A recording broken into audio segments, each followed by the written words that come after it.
Hi, everyone. Welcome to STEAM for Tweens. I'm Miss Jennifer here at the Warrenton Library. In today's program, we're going to use colors to explore an interesting quirk of our brains called the Stroop Effect.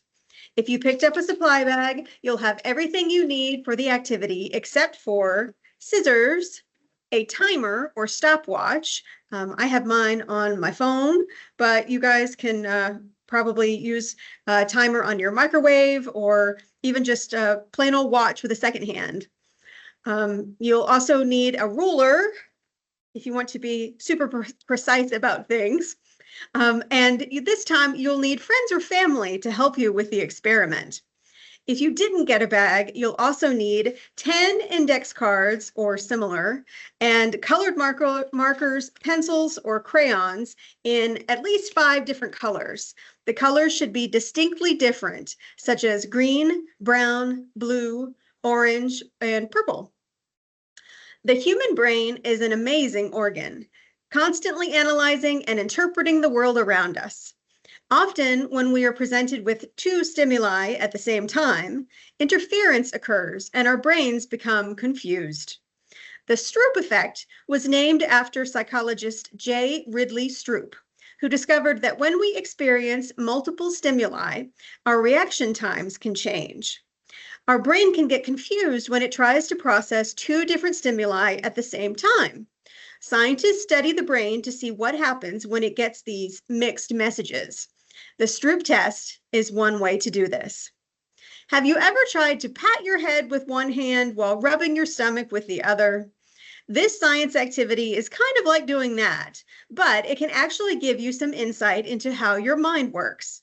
The Stroop effect uses words printed in different colors of ink, such as red, green, or blue, and shows how when those printed words are also the words of the colors, it can affect how quickly a person is able to name the color of the ink.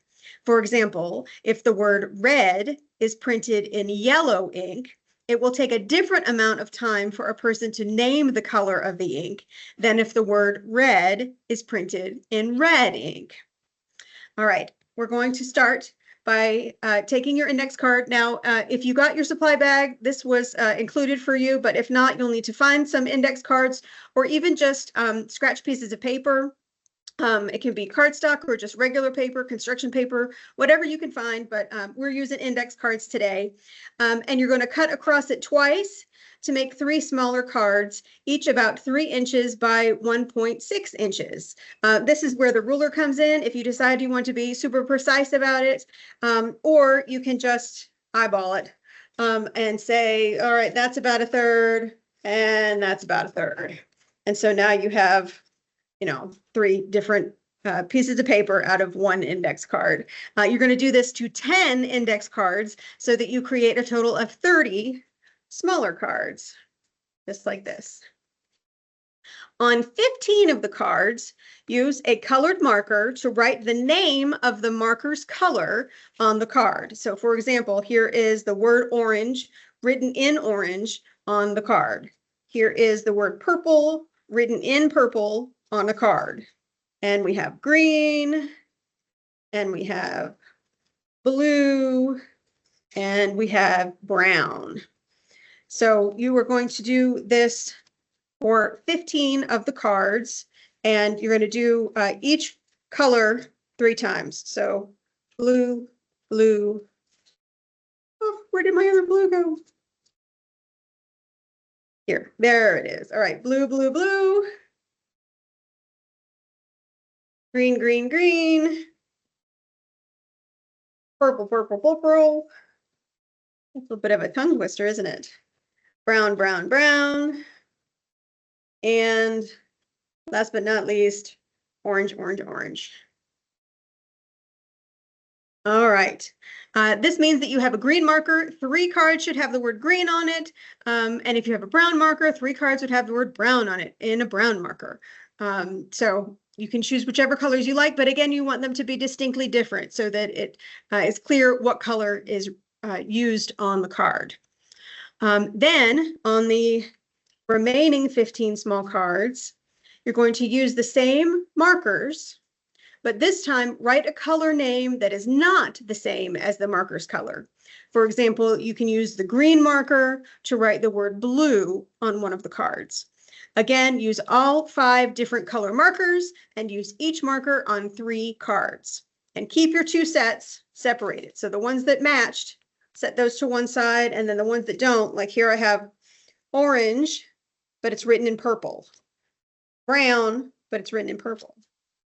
Blue, but it's written in orange. So you don't want them to match. Now, once you've made your sets of cards, you're going to need your first volunteer and explain to them what they are supposed to do in this test. Tell them that they will be given a set of cards where each card contains a word written in colored ink, and that the task is to call out the ink color of each word as quickly as possible without making a mistake. When you are both ready, give one of the sets of small cards to the volunteer and time, with your timer, how long it takes them to say the names of the colors in the card set. So you can do that yourself with someone else helping you as the volunteer, or you can also use friends and family to be your test subjects. Once you do round 1 and you record how long it takes the volunteer to get through the set, you can move on to the second set. Give the volunteer the other set of small cards, and again, time how long it takes the volunteer to name the colors in this card set. How long does it take? Record that on your sheet of paper. You can repeat this process with your other volunteers. For each volunteer, switch which set you start them with. And of course, you can try your hand at it too. Overall, did you find that people could more quickly go through the cards with the words written in matching ink compared to the words that were written in different colored ink? The Stroop Effect shows that when a color word is printed in the same color as the word, people can name the color of the ink used more quickly compared to when a color word is printed with an ink color that is different from the word. For example, you may have seen that it took volunteers around 13 to 17 seconds to get through the matching set of cards, but around 20 to 25 seconds to get through the non-matching set. And I should have said, I forgot to mention this, but the cards, like I showed you all 3 of the oranges in a group, but you should mix them up, shuffle them up so that they're all in a different order. You shouldn't have them back to back to back the same colors, because that'd get really easy. So we want to make it a little bit of a challenge. Shuffle your cards up and have them in a random order, as long as you have the matching color cards in a separate set from your non-matching color cards. One explanation for the Stroop Effect is called interference. From the earliest years of school, reading is a task that people practice every day. We become so good at it that we read words automatically. When we are asked to name the color of a word instead of reading the word, somehow the automatic reading of the word interferes with naming the color of the word. This interference effect provides scientists with a measurable way to investigate how the brain works. You could try variations on this activity, like using cards with words written on them in matching ink compared to cards with color words written on them in all black. You could also repeat this activity, but have people look at the words upside down. Is there still a Stroop effect when the cards are harder to read? Another way to investigate the Stroop effect would be to test it on children who know their colors, but don't yet know how to read. I hope that you enjoyed today's program. Come by the library to check out these books featuring more information about light and color, vision, and the brain. We'll have another STEAM for Tweens coming your way soon.